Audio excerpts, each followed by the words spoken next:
ഈശ്വരൻ പ്രിയപ്പെട്ടവരെ, തിരുവിഷ്ട മീഡിയയിലേക്ക് സ്വാഗതം. എവർക്കും ഈശോയിൽ കൃപയും സമാധാനവും. പ്രാർത്ഥനയുടെയും ഭക്താഭ്യാസങ്ങളുടെയും ഒക്കെ ഒരു നാളാണ് നോമ്പ് കാലഘട്ടം. ഏതൊരു ഭക്താഭ്യാസത്തിൽ നാം മുന്നേറുമ്പോഴും ഏത് പ്രാർത്ഥനകൾ നാം ചെയ്യുമ്പോഴും അതിനൊക്കെ പ്രതിഫലം ലഭിക്കണം എന്നൊരാഗ്രഹം സ്വാഭാവികമായി നമുക്കുണ്ട്. മാനുഷികത എപ്പോഴും എല്ലാം കാണുന്നത് ഒരു വ്യാപാര ബന്ധത്തിലാണ്. ഞാനിത് ചെയ്താൽ എനിക്ക് എന്ത് കിട്ടും എന്നൊരു ചിന്ത സ്വാഭാവികമായി നമ്മെ ഭരിക്കുന്നുണ്ട്. ഭക്താഭ്യാസങ്ങളിൽ ഏർപ്പെടുന്നതും പ്രാർത്ഥനാ ജീവിതം നയിക്കുന്നതും കൗതാശികമായ അർപ്പണങ്ങൾ നടത്തുന്നതുമെല്ലാം എന്തെങ്കിലും നേടാൻ കഴിയുമെന്നൊരു പ്രതീക്ഷ വെച്ചാണ്. ഭൗതികതയിൽ കുടുങ്ങിപ്പോയിട്ടുള്ള ആളുകൾ ഭൗതികമായ കാര്യങ്ങൾ ലഭിക്കുമെന്ന് ആശ വയ്ക്കും. അതേസമയം തന്നെ നിത്യതയുമായി ബന്ധപ്പെട്ട് ആധ്യാത്മ വഴിയിൽ ചരിക്കുന്നവരൊക്കെ നിത്യത അവകാശമാക്കാൻ കഴിയും, സ്വർഗം ലഭിക്കും, അല്ലെങ്കിൽ ദൈവാനുഭവത്തിന്റെ ഒരു തലത്തിലേക്ക് ഉയരും, എന്തെങ്കിലും ഒരു പ്രതീക്ഷ എപ്പോഴും വെച്ച് പുലർത്തുന്നു. വാസ്തവത്തിൽ ഭക്താഭ്യാസങ്ങളോ പ്രാർത്ഥനയോ കൗതാശിക അർപ്പണങ്ങളോ എന്തെങ്കിലും പ്രതീക്ഷയുടെ തലത്തിലുണ്ടാകേണ്ട കാര്യമല്ല.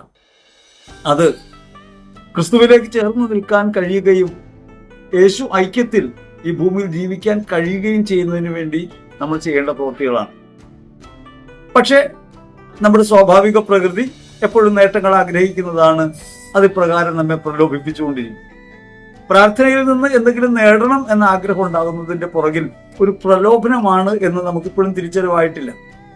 കാരണം നാം പഠിപ്പിക്കപ്പെടുന്നതൊക്കെ പ്രാർത്ഥിക്കൂ നേടാം, പ്രാർത്ഥിക്കൂ നേടാം, ഇങ്ങനെ ചെയ്യൂ എന്നാണ്. കുരിശിന്റെ വഴി ഈ കാലഘട്ടത്തിൽ നാം ചെയ്യുന്ന നോമ്പുകാലത്തെ പ്രധാനപ്പെട്ട ഒരു ഭക്താഭ്യാസമാണ്. ഈ ഭക്താഭ്യാസം ചെയ്യുമ്പോഴും എന്തെങ്കിലുമൊക്കെ നേടാൻ കഴിയും എന്നൊരു പ്രതീക്ഷ സ്വാഭാവികമായിട്ടുണ്ടാവും. ചില സ്വകാര്യ വെളിപാടുകളിൽ ഈ 14 സ്ഥലങ്ങൾ ധ്യാനിക്കുമ്പോൾ അല്ലെങ്കിൽ ഈ കുരിശിന്റെ വഴി ചൊല്ലുമ്പോൾ നിങ്ങൾക്ക് ഈ അനുഭവങ്ങൾ ലഭിക്കും, ദൈവാനുഭവം ലഭിക്കും, നിങ്ങൾക്ക് നിങ്ങളുടെ ആവശ്യങ്ങൾ നടന്നു കിട്ടും എന്ന ഒരു പ്രലോഭനം വയ്ക്കുന്നുണ്ട്. ഈ സ്വകാര്യ വെളിപാടുകൾ യഥാർത്ഥത്തിൽ ഒരു വ്യക്തിഗതമായ കാര്യമാണ്. അത് പരസ്യപ്പെടുത്താൻ പാടില്ലാത്ത കാര്യവും കൂടിയാണ്. കാരണം അത് വ്യക്തിഗതമായി തോന്നുന്ന കാര്യമാണ്. അത് എത്രത്തോളം സഭാത്മകമാണെന്നോ വിശ്വാസ വളർച്ചയ്ക്ക് ഉപകരിക്കുന്നതാണെന്നോ തിരിച്ചറിയാത്തത് കൊണ്ടാണ് ഇതുമായി പ്രചരിപ്പിക്കരുത് എന്ന് പറയുന്നത്. അത്തരത്തിലും ചില സന്ദേശങ്ങൾ ഇപ്പോൾ സോഷ്യൽ മീഡിയ പ്രചാരം നേടിയ ഒരു കാലത്ത് പുറത്തു വരുന്നുണ്ട്. അത് അനേകർ സ്വീകരിക്കുകയും ഇതൊക്കെ ലഭിച്ചേക്കാം എന്നൊരു പ്രതീക്ഷയിൽ കുരിശിന്റെ വഴിയിൽ ഏർപ്പെടുകയും ചെയ്യും. അപ്പൊ അതുകൊണ്ട് എന്താണ് കുരിശിന്റെ വഴി? എങ്ങനെയാണ് കുരിശിന്റെ വഴിയിൽ നമുക്ക് ഒരു ദൈവാനുഭവം പ്രാപിക്കാൻ കഴിയുക?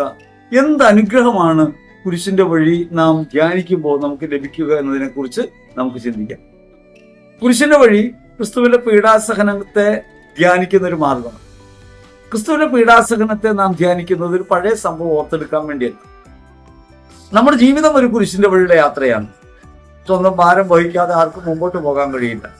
ഈശോ പറഞ്ഞിട്ടുണ്ട്, ആരെങ്കിലും എന്റെ പിന്നാലെ വരാൻ ആഗ്രഹിക്കുന്നുവെങ്കിൽ അവൻ തന്നെ പരിത്യജിച്ച് തന്റെ കുരിശും എടുത്ത് എന്റെ പിന്നാലെ വരണം. അപ്പൊ യേശുവിന്റെ പിന്നാലെ ഒരു യാത്ര ചെയ്യണമെങ്കിൽ നിശ്ചയമായും അവനവനെ ഉപേക്ഷിച്ച് യേശുവിന്റെ കുരിശും എടുത്ത് പോകണം. വിശുദ്ധ മത്തായി 16:24 നടക്കണം. അപ്പോഴാണ് ക്രിസ്തുവിനെ നമുക്ക് പിന്തുടരാൻ പറ്റുക. ക്രിസ്തു നമ്മുടെ അകമയാണ്, അപരത്വത്തിലാണ്. പിന്നെ എങ്ങനെയാണ് പിന്തുടരുക എന്ന് ചോദിച്ചാൽ ക്രിസ്തു മാർഗത്തിൽ ജീവിതത്തെ നോക്കിക്കാണുന്ന ഒരു മനോഭാവത്തിലേക്ക് നമ്മൾ വളരും. കുരിശിന്റെ വഴി ധ്യാനിക്കുമ്പോൾ നാം അനുഗ്രഹപ്രദമായ ഒരു വഴിയിലാണ് എന്ന കാര്യം ഓർക്കണം. നാം അനുഗ്രഹീതരായി മാറും എന്നത് വാസ്തവം തന്നെയാണ്. എന്നാൽ ഒരു ഭൗതിക നേട്ടമോ എന്തെങ്കിലും കാര്യസാധ്യമോ അല്ല കുരിശിന്റെ വഴി നമ്മോട് പറയുന്നത്.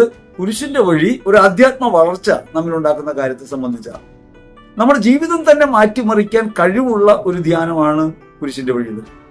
നമ്മുടെ ജീവിതം അപ്രകാരമാണ് കുരിശിന്റെ വഴി മാറുക എന്നത് ഗൗരവമായി നാം ചിന്തിക്കുമെങ്കിൽ മാത്രം. ഒരു കാര്യമുള്ളത്, നമ്മൾ എപ്പോഴൊക്കെ പ്രാർത്ഥന ചൊല്ലിക്കൂട്ടുന്നവരാണ്. വാചിക പ്രാർത്ഥനയുണ്ട് കുരിശിന്റെ വഴി, എന്നാൽ വാചിക പ്രാർത്ഥനയേക്കാൾ അതൊരു ധ്യാനാത്മകതയാണ് എന്ന കാര്യം ഓർക്കണം.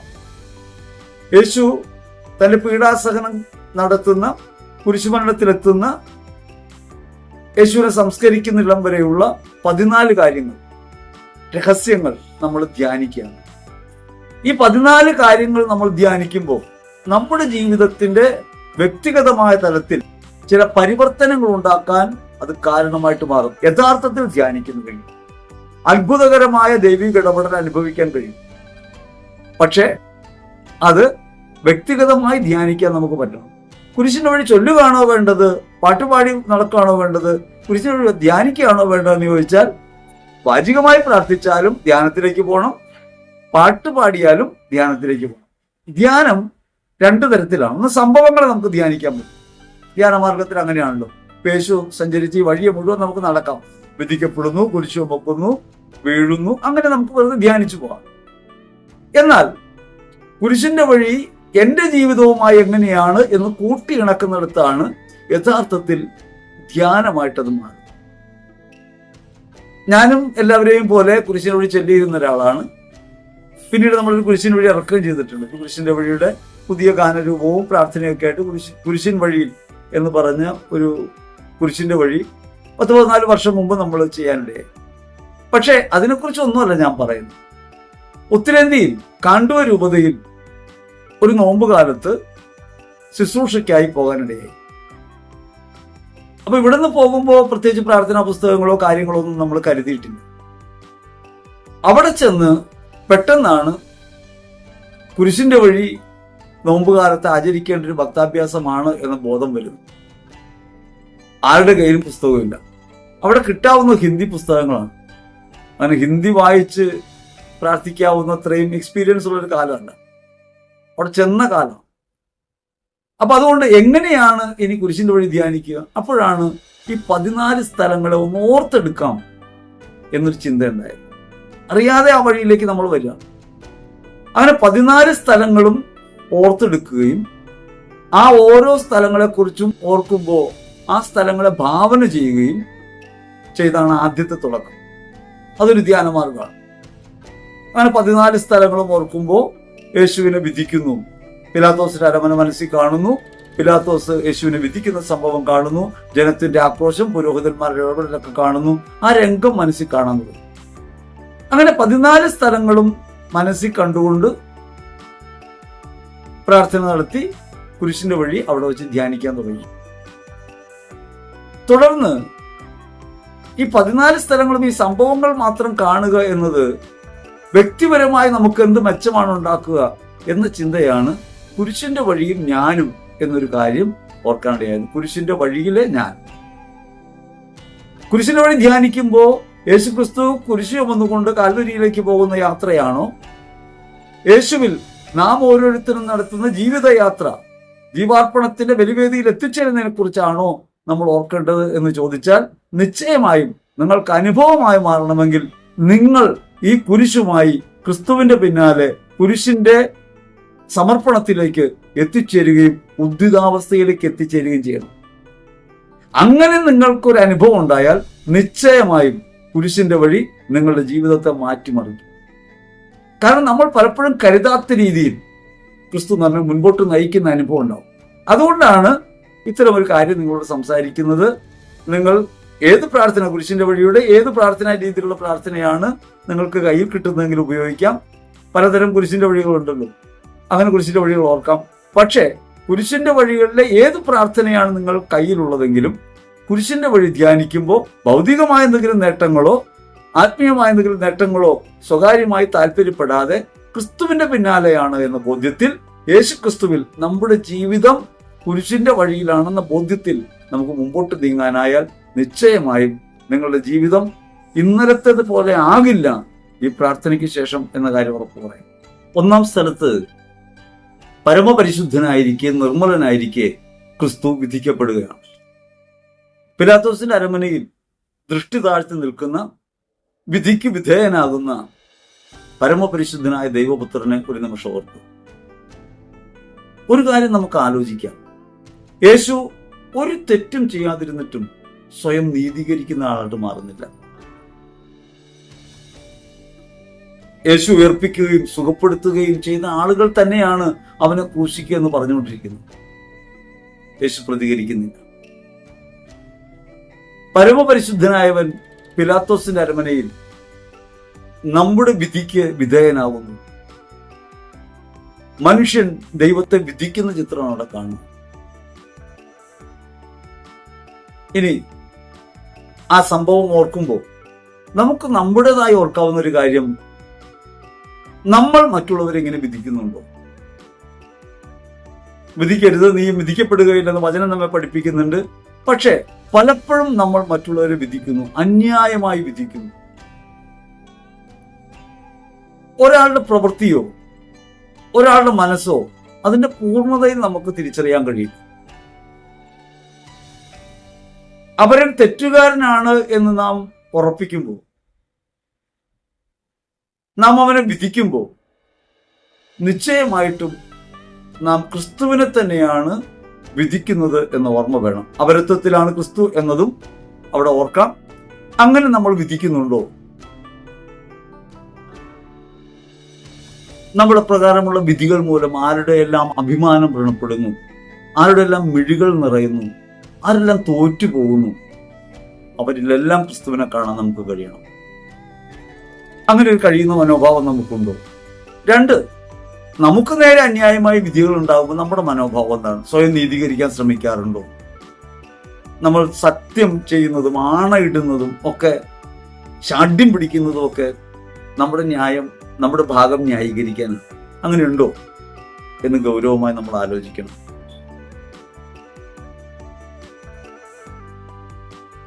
അവിടെ 2 കാര്യം നമുക്ക് പ്രാർത്ഥിക്കാനുണ്ട്. ഒന്നാമത്, നാം ഇങ്ങനെ അന്യായമായി മറ്റുള്ളവരെ വിധിക്കുന്നുണ്ടോ?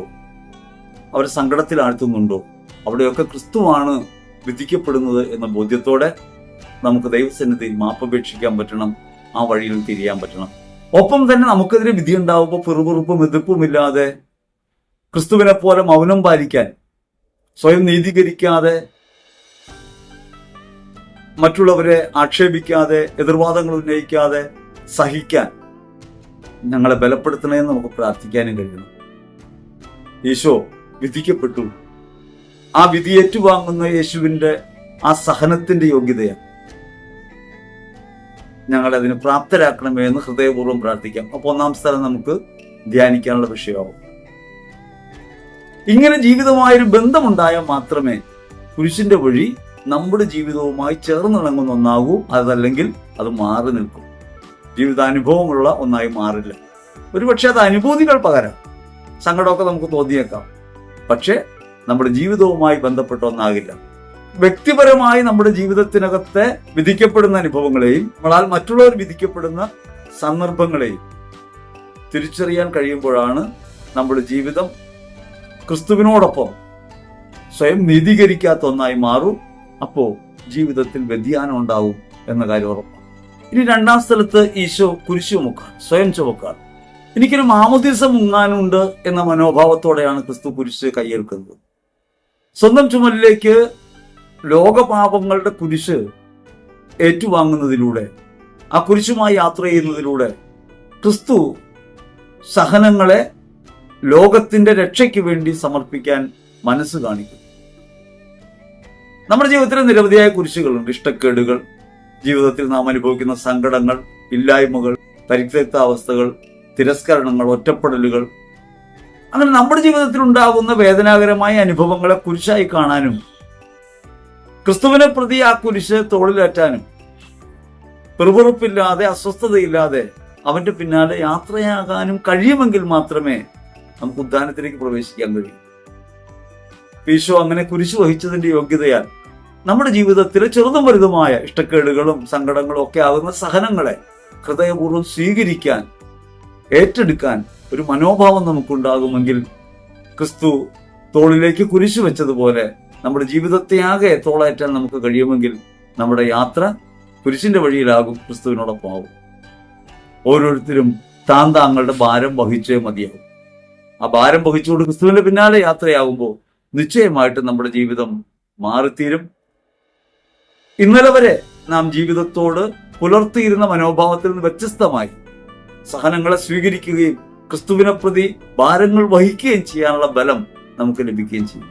ഇനി 3-ാം സ്ഥലം, 7-ാം സ്ഥലം, 9-ാം സ്ഥലം, 3 വീഴ്ചകളാണ് കുരിശിന്റെ വഴിയിൽ യേശുവിനുള്ളത്.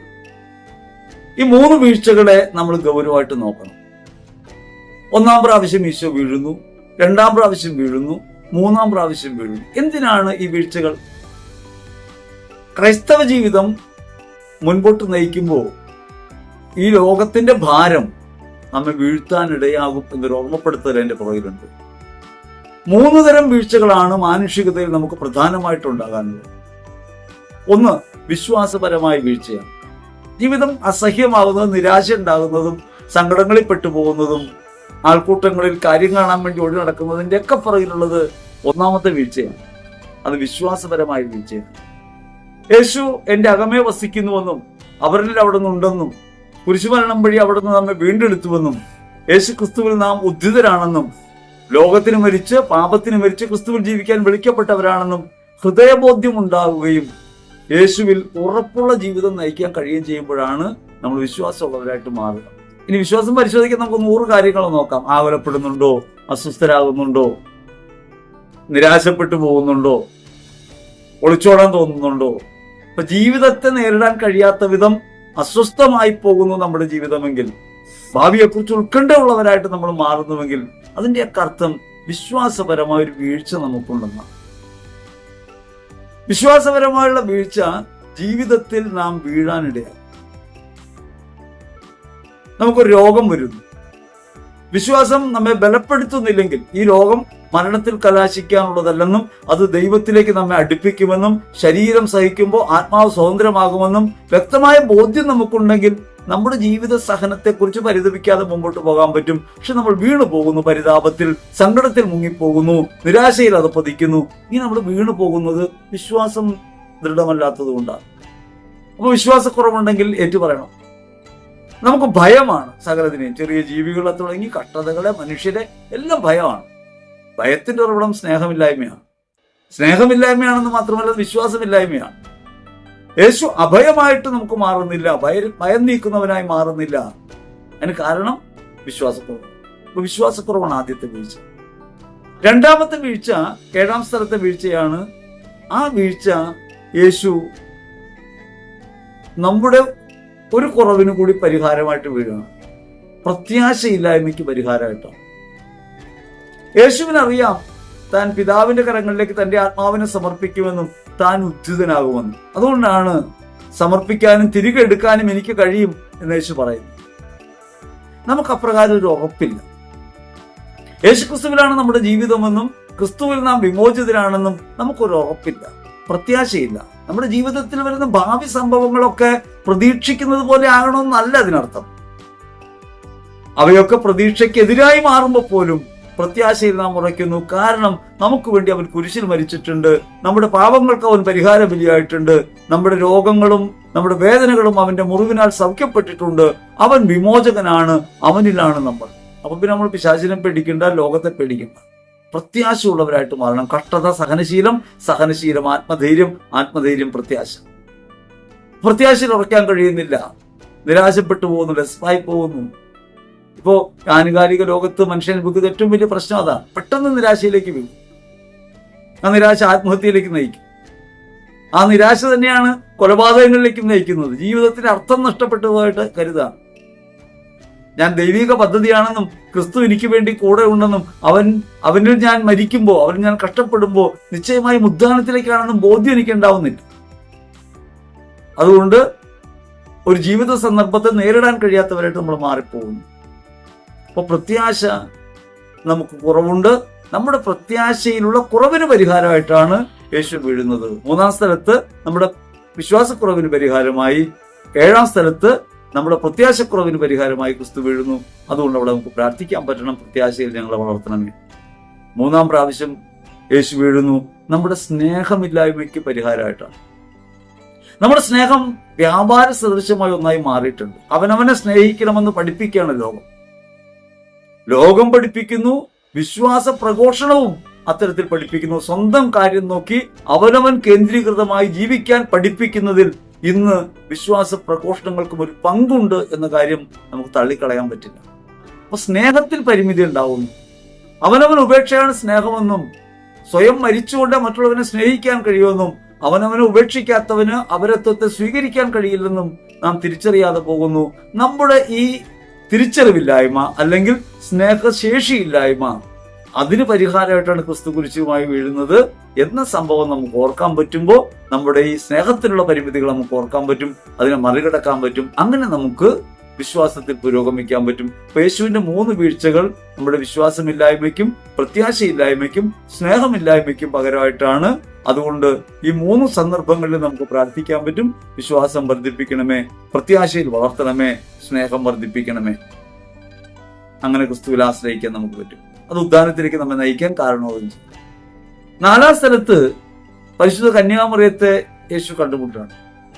പരിശുദ്ധ മറിയത്തെ യേശു കണ്ടുമുട്ടുമ്പോൾ അമ്മയുടെ കണ്ണുകൾ മകനെ ധൈര്യപ്പെടുത്തുന്നു. സാധാരണ മാനുഷികതയിൽ ചിന്തിച്ചാൽ കഠിന വേദനയുടെ സമയമാണ്. ഒരമ്മയ്ക്കും സഹിക്കാൻ പറ്റില്ല. ഒരു മകനും തൻ്റെ അമ്മയെ കാണുമ്പോൾ തൻ്റെ സഹനത്തിൽ നിന്ന് രക്ഷപ്പെടാൻ പറ്റില്ല. പക്ഷെ ധൈര്യപ്പെടുത്തുക. മറിയത്തിന് ഒരു കാര്യം ഉറപ്പുണ്ട്, അവൾ വചനം ഹൃദയത്തിൽ സംഗ്രഹിച്ചവളാണ്. ഇവൻ വിവാദമായ ഒരു അടയാളമാകുമെന്നും ഇവൻ ജനതയുടെ രക്ഷകനാകുമെന്നും മറിയത്തിനറിയാം. ദൈവത്തിന് വാക്കുകൊടുത്തവളാണ്. അതുകൊണ്ട് മറിയം മകനെ ധൈര്യപ്പെടുത്തുകയാണ്, അമ്മയെ മകനും ധൈര്യപ്പെടുത്തുകയാണ്. നീ ഈ വഴിയിലൂടെ മുമ്പോട്ട് പോകണം എന്ന് ഓർമ്മപ്പെടുത്തലാണ്. ഇനി നമുക്ക് ഇന്ദ്രിയപരമായ നമ്മുടെ വീഴ്ചകളെ കുറിച്ച് ഓർക്കാൻ പറ്റിയൊരു കാര്യമാണ്.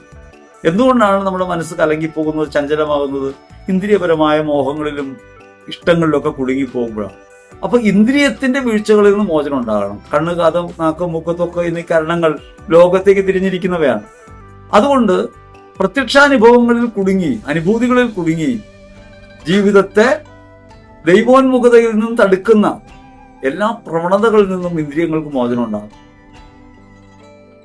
അതുകൊണ്ട് നമ്മൾ കാഴ്ചയെ പരിശോധിക്കണം, കേൾവിയെ പരിശോധിക്കണം, നമ്മുടെ സംഭാഷണത്തെ, നമ്മുടെ ഭക്ഷ്യരീതിയെ, രുചിയെ, നമ്മുടെ സ്പർശനങ്ങളെ ഒക്കെ പരിശോധിക്കാൻ, ഇത് കരുതലിന്റെയും സ്നേഹത്തിന്റെയും പ്രകാശനത്തിനുള്ള കാര്യമായി തിരിച്ചറിയാൻ. കണ്ണുകൾ സ്നേഹം പ്രകാശിപ്പിക്കാൻ നല്ലതാണ്, ജീവൻ പകരുന്നതാണ്. ഓരോ ഇന്ദ്രിയവും നമുക്ക് മറ്റുള്ളവർക്ക് സ്നേഹം പകർന്നു കൊടുക്കാനുള്ളത്. പക്ഷെ സ്വാർത്ഥത്തിൽ കുടുങ്ങിയും ആസക്തികളിൽ കുടുങ്ങിയും ഇന്ദ്രിയങ്ങൾ വീഴ്ചയിലായി പോകുന്നുണ്ട്. ആ ഇന്ദ്രിയങ്ങളുടെ വീഴ്ചകൾക്ക് പരിഹാരമാണ് യേശുവും മാതാവും തമ്മിൽ കണ്ടുമുട്ടുന്ന നിമിഷം. അതുകൊണ്ട് നമ്മുടെ ജീവിതത്തെ നമുക്ക് അങ്ങനെ പരിശോധിക്കാൻ പറ്റണം. കുറവുകളൊക്കെ, വന്നു പോയിട്ടുള്ളതൊക്കെ, വീഴ്ചകളൊക്കെ ഏറ്റുപറയാൻ പറ്റണം. ക്രിസ്തുവിൽ നമുക്ക് വിമോചനമുണ്ട്. ഈ സ്ഥലം ധ്യാനിക്കുമ്പോൾ നമ്മുടെ കണ്ണുകളെ അവൻ വിശുദ്ധീകരിക്കുന്നു, നമ്മുടെ ഇന്ദ്രിയങ്ങളെ വിശുദ്ധീകരിക്കുന്നു കാഴ്ചയിലൂടെ എന്നൊരു ബോധ്യത്തിലേക്ക് നമുക്ക് എത്താൻ പറ്റണം. അങ്ങനെയാവുമ്പോൾ നമുക്ക് നമ്മളെ തന്നെ പരിശോധിക്കാൻ ഒരു അവസരമാവുന്നുണ്ട്. നമ്മുടെ അകത്തുള്ള ക്രിസ്തുവിനെ നമുക്ക് കാണാൻ പറ്റുന്നുണ്ട്. ക്രിസ്തുവിന്റെ കണ്ണിലൂടെ കാഴ്ചകളെ കാണാൻ നമുക്കപ്പോൾ പ്രാപ്തി ലഭിക്കും. അതൊരു മാറിമറിയലാണ്. പഴയ കാലത്തിൽ നിന്ന് വ്യത്യസ്തമായി നമുക്ക് കാര്യകാരണങ്ങളെ കാണാൻ പറ്റും. അതൊരു ഉയർച്ചയാണ്. ഇനി 5-ാം സ്ഥലത്ത് ശിമിയോൻ സഹായിക്കുന്നതാണ്. ഗലാത്യ ലേഖനത്തിൽ ശ്ലീഹ പഠിപ്പിക്കും, നിങ്ങൾ പരസ്പരം ഭാരം വഹിച്ചുകൊണ്ട് ക്രിസ്തുവിന്റെ സ്നേഹം സമ്പൂർണ്ണമാകും. പരസ്പരം ഭാരം വഹിക്കണം. സ്വന്തം ഭാരം വഹിച്ചാൽ മാത്രം പോരാ, മറ്റുള്ളവരുടെ ഭാരം വഹിക്കണം. യേശു കുരിശുമായി പോകുമ്പോൾ ശിമിയോൻ സഹായിക്കുന്നതാണ്. യേശു മരിച്ചു പോകും അവിടെ എത്തുന്നതിന് മുമ്പ് എന്നതാണ് പ്രത്യക്ഷത്തിൽ ശിമിയോനെ കൊണ്ട് കുരിശു ചുമപ്പിക്കാനായിട്ട് യഹൂദർ തയ്യാറാക്കാൻ കാരണമായിട്ടുള്ളത്. പക്ഷെ യഥാർത്ഥത്തിൽ കുരിശുവഹനത്തിന്റെ വഴി ഒറ്റയ്ക്കുള്ളൊരു വഴിയല്ല. നമ്മൾ കുരിശു ചുമക്കുമ്പോൾ ആരെങ്കിലും ഒന്ന് താങ്ങുമെന്ന് അന്വേഷിച്ച് നമ്മൾ എപ്പോഴും നിൽക്കുക. പക്ഷെ നമ്മൾ ഓർക്കേണ്ടത് കുരിശു വഹിക്കുന്നവർ വേറെ ഉണ്ടോ, അവരൊന്ന് താങ്ങേണ്ടതുണ്ടോ എന്ന്. മറ്റുള്ളവരുടെ ഭാരം വഹിക്കാൻ, അവരെ സഹായിക്കാനാണ് നമ്മുടെ ജന്മം. നമ്മളെപ്പോഴും നമുക്കെന്തെങ്കിലും സഹായം ആരിൽ നിന്നും കിട്ടുമോ എന്ന ചിന്തയിലാണ്. വാസ്തവത്തിൽ അവരെന്നെ ഇങ്ങനെ സഹായിക്കുക എന്നൊരു ദൗത്യം നമുക്കുണ്ടെന്നും അപ്രകാരം മറ്റുള്ളവരുടെ ഭാരം വഹിക്കുമ്പോൾ ക്രിസ്തുവിന്റെ കുരിശുമായുള്ള യാത്രയിൽ പങ്കുചേരുന്നവരായിട്ടാണ് നമ്മൾ മാറുന്നതെന്നും നമ്മൾ ഓർക്കണം. കൂട്ടായ്മയുടെ ജീവിതം എപ്പോഴും നമ്മെ നയിക്കുന്നത് ഇങ്ങനെ പരസ്പരം സഹായിക്കുന്ന ഒരു ജീവിതത്തിലേക്ക് നമ്മുടെ മനസ്സിനെ ഉണർത്താൻ വേണ്ടിയാണ്. അപ്പൊ അതുകൊണ്ട് എങ്ങനെയാണ് ഭാരം വഹിക്കുന്നവരെ കാണുമ്പോൾ അവരെ സഹായിക്കുന്നവരാണോ, മറ്റുള്ളവരുടെ ഭാരം ചുമക്കുന്നതിൽ അസഹ്യതയുണ്ടോ, നമ്മുടെ ജീവിതം അവർക്ക് വേണ്ടിയുള്ളതാണെന്ന് കരുതാതെ പോകുന്നുണ്ടോ എന്ന കാര്യമൊക്കെ ഓർക്കാം. പരസ്നേഹത്തിന്റെ നമ്മുടെ വീഴ്ചകൾക്ക് പരിഹാരമായിട്ടാണ് ശിമിയോന്റെ സഹായം സ്വീകരിക്കുന്നത്. ഇത് നമുക്ക് കാട്ടിത്തരാൻ വേണ്ടിയാണ്. അതുകൊണ്ട് കുരിശു വഹിക്കുന്ന ഓരോരുത്തരും ക്രിസ്തുവാണെന്ന ബോധ്യത്തോടെ അവരെ താങ്ങാനും തുണയ്ക്കാനും നമുക്ക് കഴിയണം. കഴിയുന്നുണ്ടോ എന്ന് പരിശോധിക്കാം. അങ്ങനെ കഴിയുന്നില്ലെങ്കിൽ ക്രിസ്തുവിൽ നമുക്ക് പ്രാർത്ഥിക്കാം.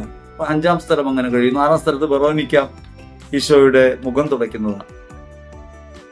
പരിത്യക്തനായ ഒരാൾ, എല്ലാവരാലും ഉപേക്ഷിക്കപ്പെട്ട ഒരാളെ ശിഷ്യന്മാരോട് പോയി ആരുമില്ല, പട്ടാളക്കാർ ഘോരമായി മർദ്ദിക്കുന്നു, കുരിശുമരണത്തിന് വിധിക്കപ്പെട്ട ഒരാളാണ്.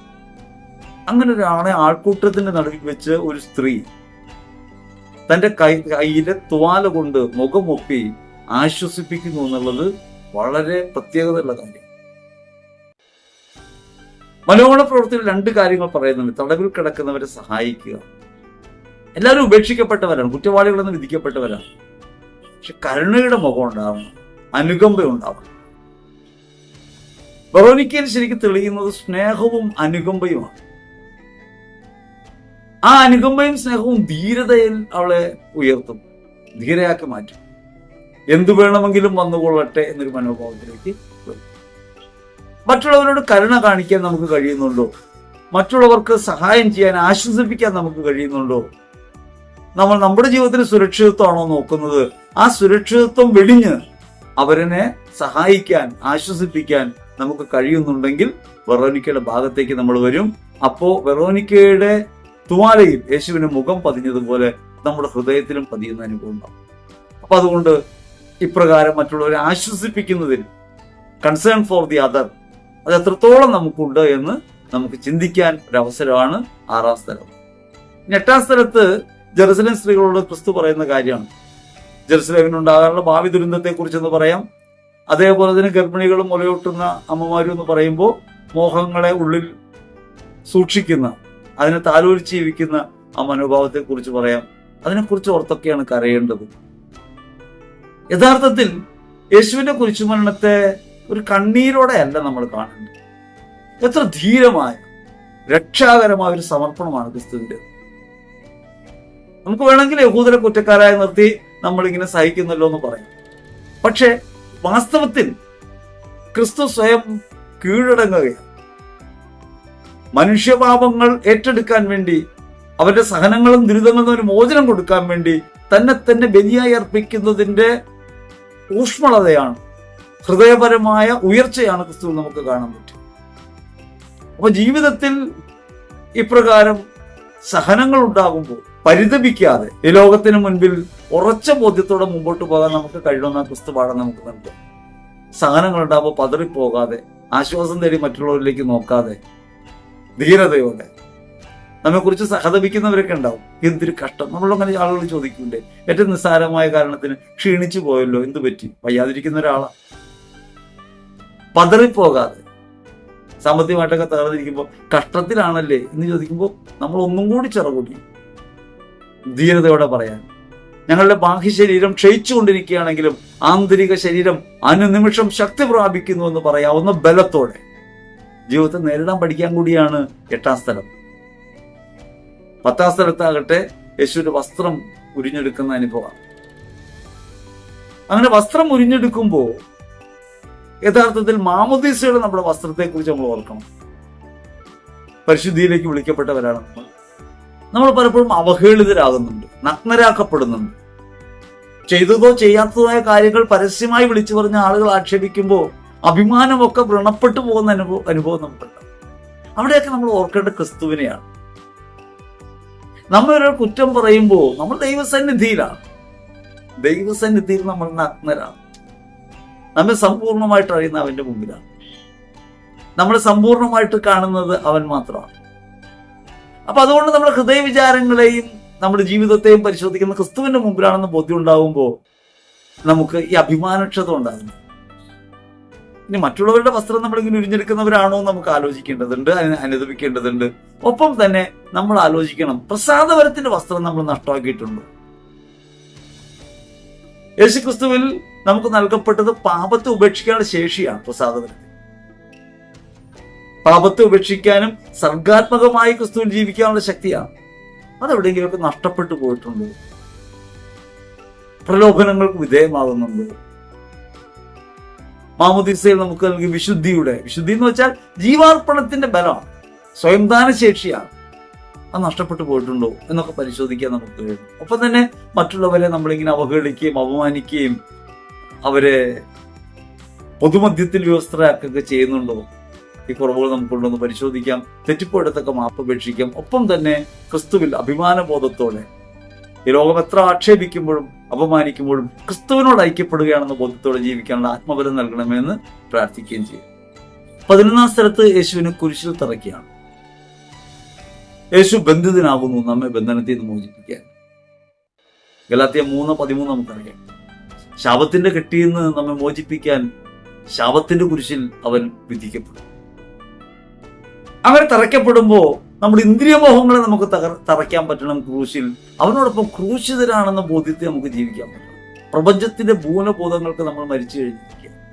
അവന്റെ ക്രൂശിൽ നാം ആണ് തറയ്ക്കപ്പെടുന്നതെന്ന ബോധ്യത്തോടെ ജീവിതാനുഭവങ്ങൾക്കകത്ത് നാം അനുഭവിക്കുന്ന വേദനകളും ക്രൂശീകരണങ്ങളും നിരവധി ജീവിത സന്ദർഭങ്ങളിൽ ഏറ്റുവാങ്ങുന്നവരാണ്. പക്ഷെ അത് ക്രിസ്തുവിനോടൊപ്പമുള്ള ഒരു ക്രൂശീകരണമായിട്ട് നമ്മൾ കണ്ടിട്ടില്ല. അതാണ് നമ്മുടെ വേദന. പക്ഷെ അവനോടൊത്താണ് ക്രൂശിക്കപ്പെടുന്നത് എന്ന ബോധ്യം ഉണ്ടായാൽ നിശ്ചയമായും ഒരു വിജയമായിട്ട് നമുക്കത് അനുഭവപ്പെടും.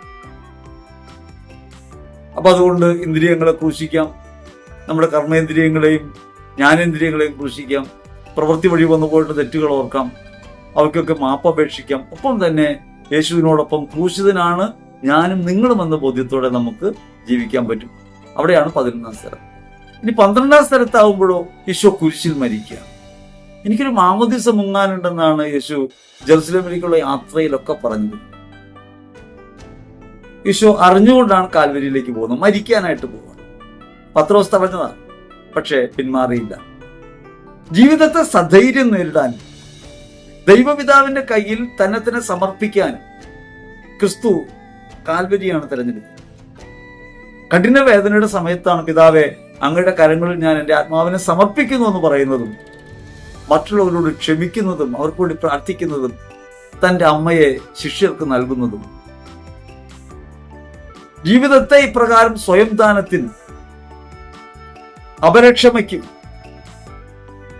ദൈവാരാധനയ്ക്കുമായി സ്വയം സമർപ്പണത്തിനുമായി എങ്ങനെയാണ് നാം വിനിയോഗിക്കേണ്ടത് എന്ന് വ്യക്തമായി നമ്മെ പഠിപ്പിക്കുകയാണ് കുരിശിലെ മരണം. പ്രപഞ്ചത്തിന്റെ മൂലഭൂതങ്ങൾക്ക് നിങ്ങൾ മരിച്ചു കഴിഞ്ഞിരിക്കുക. യേശുവിനോടൊപ്പം നമ്മൾ മരിച്ചു. മാമോദീസയിൽ സംഭവിക്കുന്ന അതാണെന്ന് റോമർ ലേഖനം 6-ാം അധ്യായം 3-4 തിരുവചനം പറയുന്നുണ്ട്. അങ്ങനെ മരിച്ചവരാണെന്ന ബോധ്യം നമുക്ക് പലപ്പോഴും ഇല്ല. നമ്മൾ ലോകത്തിലല്ലേ ജീവിക്കുന്നത് നമ്മളിപ്പോഴും ചോദിച്ചുകൊണ്ടിരിക്കുന്നത്. നമ്മൾ ലോകത്തിന് മരിച്ചു, പാപത്തിന് മരിച്ചു, ക്രിസ്തുവിൽ ജീവിക്കുന്നു.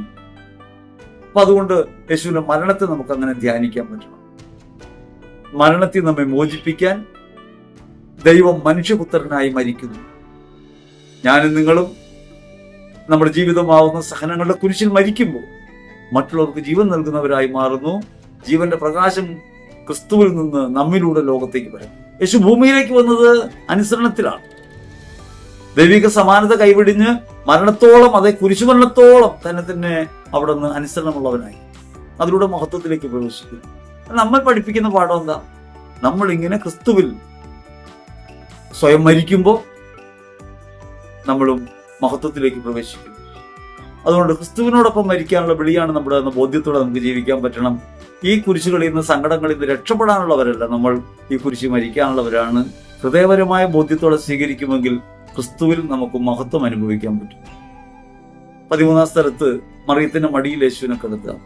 പലപ്പോഴും വ്യാകുല മാതാവ് എന്ന് നമ്മൾ വിളിക്കുന്ന സങ്കടത്തിന്റെ ചുഴിയിൽപ്പെട്ട ഒരു അമ്മയാണ് നമ്മളവിടെ കാണുക. യഥാർത്ഥത്തിൽ നമ്മുടെ ഒരു ബോധ്യത്തിൽ പരിശുദ്ധം അങ്ങനെ കരയുന്നു.